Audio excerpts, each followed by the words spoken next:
Hey everybody, it's tafony here once again, and today I'm rambling about the Befaco DivKid Stereo Strip. It is a 6HP, technically VCA module, but it does a lot of different things like converting a mono signal to stereo or processing that stereo image over CV. It is a 3-band EQ. It is manual control over the pan for stereo image. It can be an amplifier by boosting a line level signal to Eurorack or vice versa.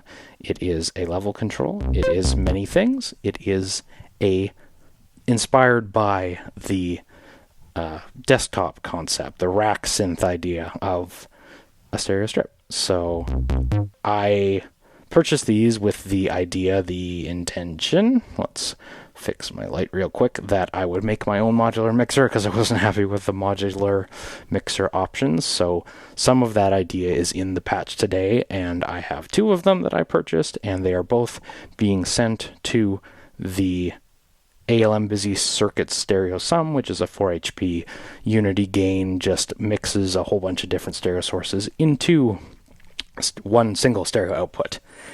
And let's do some quick housekeeping here. I'm not affiliated with DivKid, with Ben, with Befaco, with anybody for that matter. I purchased these 2 new from our local dealer here in Vancouver, and this video isn't sponsored or anything. It's not journalism. I'm not here to present it to you or assess it for you.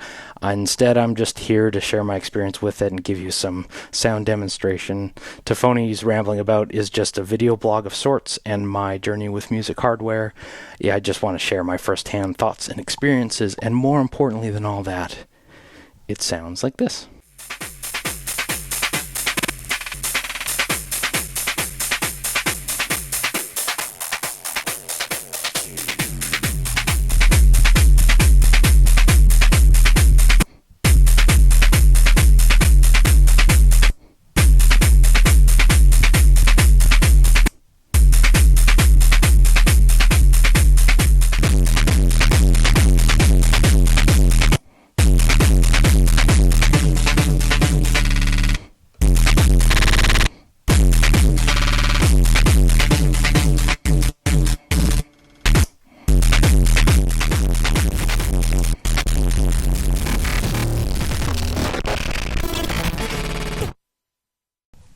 First, I have caved. I have purchased one of these desk contraptions, which is sort of hilarious given how expensive your rack is to just be putting it on a folding table. But hey, I did that for a year and a half, and today, although you can't see it right now, I am set up in the desk. It is very exciting.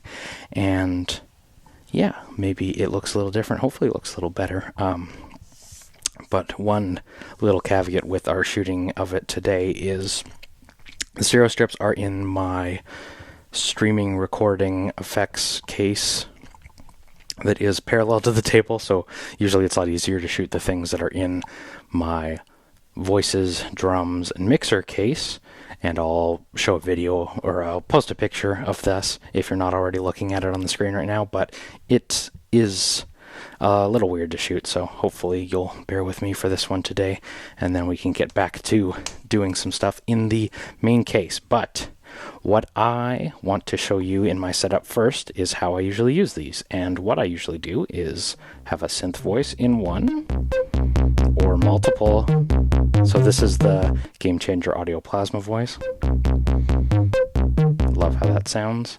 And it is a Eurorack level signal, so it is at Euro level in and Euro level out. And in my second stereo strip, I have a drum.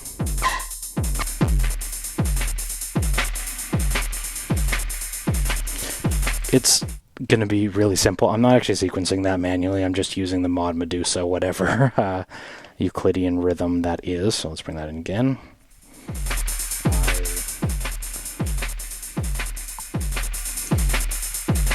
Yeah, okay, we want just a little bit less reverb.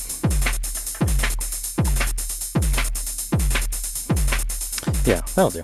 So that is how I usually set it up. Now, we're going to go through the panels top to bottom, and they say brevity is the soul of wit, and I will try and do this quickly, but if you've seen my videos before, you know that that's not usually how it goes. So, hopefully you can see this okay. We're going to quickly unpatch it if I don't break everything first. The mono source, just to show you, I won't unpatch my stereo source, but this is the one that the plasma voice is going into. So on board, whoa, check this out. I can I can patch it on myself. Cool. Yeah, interesting. All right, so you have stereo in, and like I've been doing this whole time, you can do mono in and it will convert it to stereo for you with control over its placement.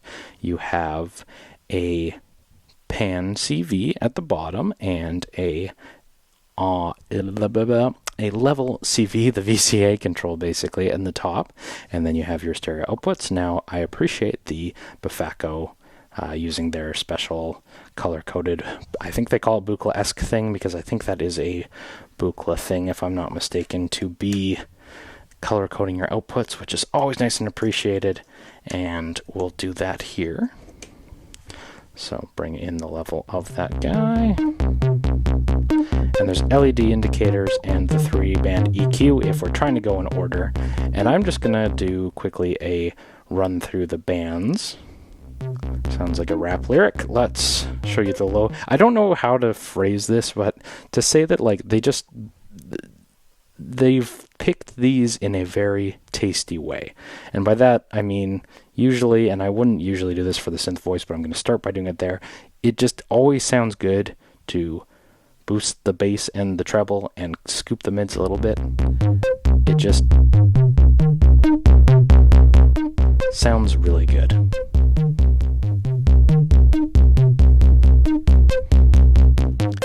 And to give you an idea of where these bands are at, another rap lyric for you. Here's the bass only.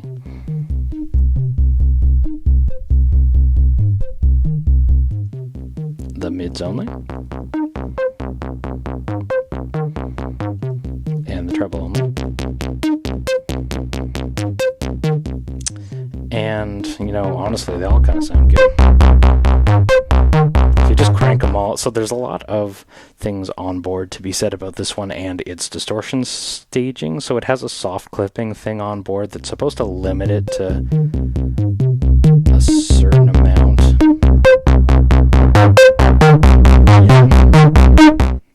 If I can do this without clipping my interface, you'll see that it'll actually clip on board there, as indicated with the lights. But this means it's hitting the limiter. So you see, once we get here to our red, it doesn't get much louder.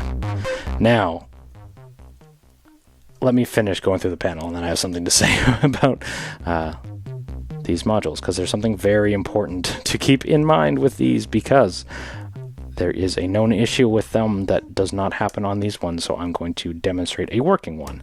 While we're doing that, I'm going to show you that I usually, let's turn it up, what I usually do is sort of try and give myself space in the mix by boosting the mids on my voices here and then letting my drums fill in that on the other side. So I also like to use some pans, so just to, you know what panning sounds like. I don't need to demonstrate it, but boy, am I going to. Something to show you, there is a center detent, I believe is the phrasing, but it clicks in the middle, so that's nice. You don't have to guess about where middle is, right? Go to the right, and then it'll snap at the middle, right? Go to the left, and then it'll snap at the middle. So what I like to do, and there's a mute switch, exciting. However, I find that is very useful, and one of the things I really like to do is use it as a performance tool. So I'll show you one thing with this one. It is on in the up position, it is off in the middle position, and then there's a momentary switch in the down position. So I hold it and release, and it'll snap back and be back to muted. So if we bring in our drums, so what I like to do, and I'm just going to quickly run through these different bands. So there is the bass, the mids, the highs. And what I like to do in my mix is drums definitely, bass boost and treble boost, and then cut the mids, and then reverse that on the synth voice side. So we'll unmute it, we'll bring it in.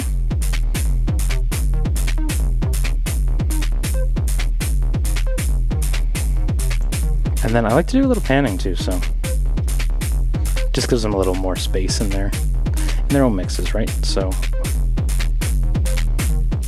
but then what I was trying to say when I switched over to doing both of these is that, sorry, the speed is terrible using that Euclidean thing, but it's important just to show you that I like to do, if I'm running my drums, with Data Bender helping my brutal drum beat in. Let's bring our brutal drum beat in. And then I can use the switches as a performance tool. Just bring it in briefly.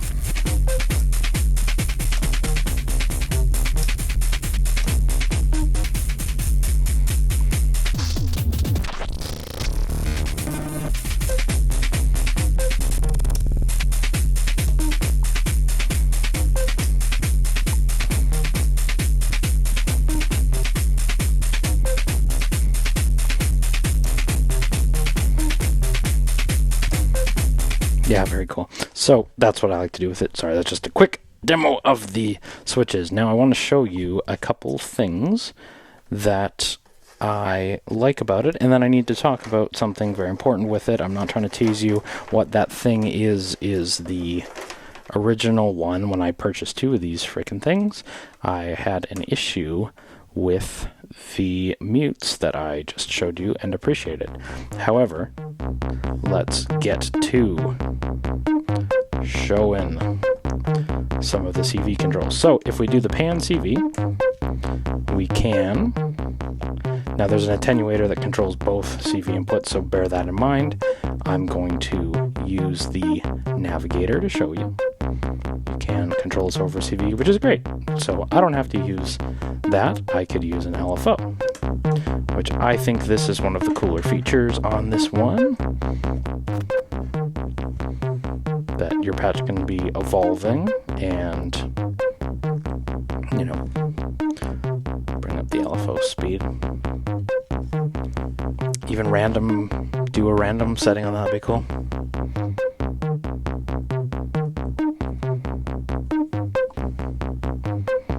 Yeah, so that's cool. But then there's also VCA. So let's do this without breaking the camera, hopefully. But the VCA control turns the level into an attenuator. So you're still sort of controlling the level, right? But you can still mute it all the way while you're using it, right? So that is a very cool feature. If you want to still mute it, you can. And not just by use of the switch, right? So you can fade this in while still using VCA, right? That's really cool to me. Like it.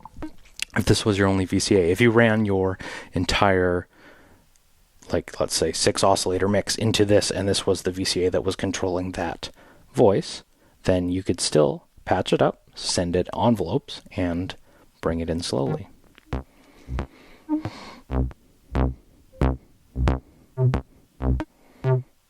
So I think that's cool. Now you patch this out, and I don't believe you need to reset it in any way, but let's just see. Yeah, it goes back to how it was before. That's cool. I wouldn't boost the mids on this in isolation, but I like how that sits in the mix, so we'll just do a little scooping of that. And yeah, there's the attenuator on there too. There's something I wanted to show in the distortion here, and there's a couple ways to distort this thing, right? Just crank it up, and if you have these things above noon, hopefully I'm not blowing the crap out of my interface, you can distort it, and it starts to sound good. But it has soft limiting, so you'll see that when it starts hitting, there's nowhere to go, right? It doesn't, I really appreciate that. You can just mangle this without getting carried away or too carried away. I mean, it's still going to be very loud, but it's not going to like hard clip, right? So it's soft clipping. Yeah, I really like that. So that's just with doing it that way by cranking the level.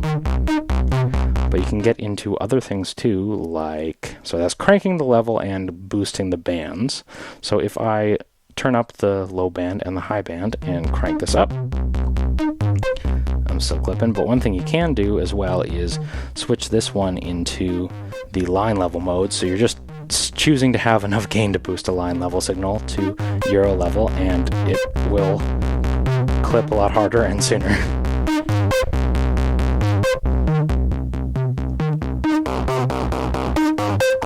Almost like rat style distortion to me, right? That sounds really good to me. Now let's try and do that with our drums. So I'll mute that for this moment. Let's bring in our drums. There's some clip in there.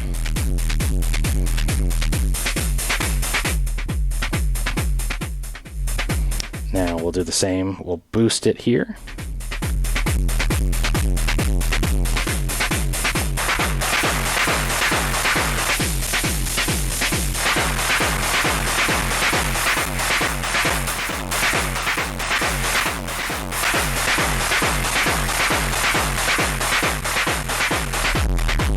Yeah.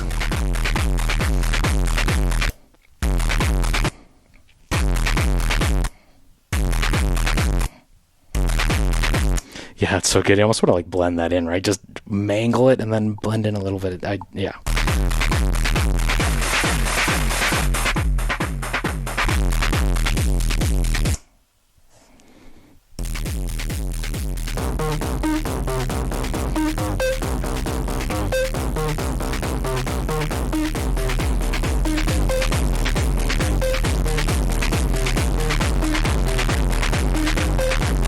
Send it some panning.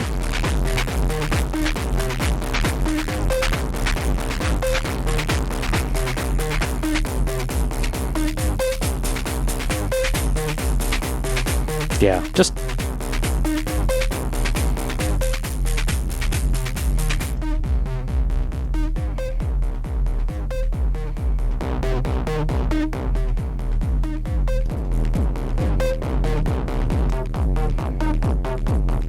yeah, well thought out.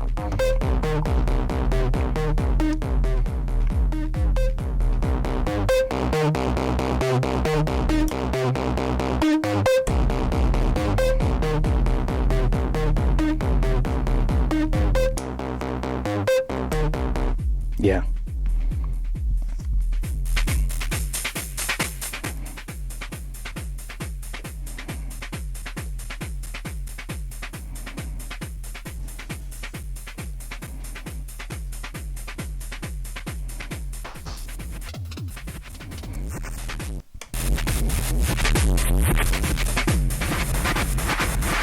Yeah. Okay. That's about all I think there really is to say on the front of the panel for the stereo strip. I really like it. I find that's a really useful tool. I wish every channel in my other Eurorack mixers had both a 3-band EQ of its own and control over all of these things with mutes. Now, you should never unplug a module while your Eurorack rig is running, but I just did it. Now, I would need to show you something that probably in, I don't want to say like eclipses everything else I have to say about the module, but I really like the module, and I will say the distortion still sounds really good. I really enjoyed it just now. This thing's actually quite warm as I touch it, so that's that analog goodness heating up on board. But I want to say something with it. When I first purchased it, that the mutes did not work. Be it the mute switch or the mute level, if you turned it down all the way, then it bled. And by bled, I mean it would just, not turn off all the way. So I messaged Befaco support, and they basically said they didn't know what I was talking about. I said, it bleeds. I sent them a video. They said, okay. And when I say it, I mean both of these because I have two, right? So they said they didn't know what I was talking about. I looked it up online. Other people had the same issue with it bleeding, be it the mute switch or the level switch, and a revision had already existed at that point when I messaged them. So I don't know if I got it so early that they just assumed everyone had been revised, and I'm not sure, but I need to give a shout out, a thank you to my friend on Instagram who was kind enough. I'm going to butcher your name. It was Hakon Ween, who is a awesome Eurorack artist from the Nordic regions of Europe. Forgive me, I said your name wrong, and I'm surely putting your location wrong, but they were kind enough to give me some comments while they were putting together the DIY version that some things had changed between the revision 1 and the revision, I don't know if you call it 2, or maybe it's not the second one, I don't know. But if you are considering buying a DivKid Stereo Strip, or you have one and it has the same mute issue that mine does, you need to look out for. I'm going to try and show it here, but hopefully you can see it. There is a little bridge that they put on the CPU, and I don't know if that is what was needed to ground it. I'm going to show it on this camera as well. Yeah, that'll be better to see. It is right there. It is a surefire way to know that you have the fixed one, or know that they corrected that issue. Now, I will say, anecdotally, I think the distortion sounded like it was more clippable in the previous configuration. And I remember trying and being like, oh, it doesn't sound as nasty as it did before. And that could be total snake oil. That could be totally a misremembering, right? Because I took these out of the rack for like 3 months trying to get Befaco to actually send me the freaking thing that they fixed. But just keep that in mind if you're looking at these, especially used, that you better make sure you have that bridge, this bridge on there, or it'll be bleeding, if that matters to you. And it may not. If you don't care for using those mute switches, then that shouldn't be an issue. But as I demonstrated here, it's an issue for me. So, all right. I'm Tafony. Thank you so much for watching. Take care. I'll talk to you soon.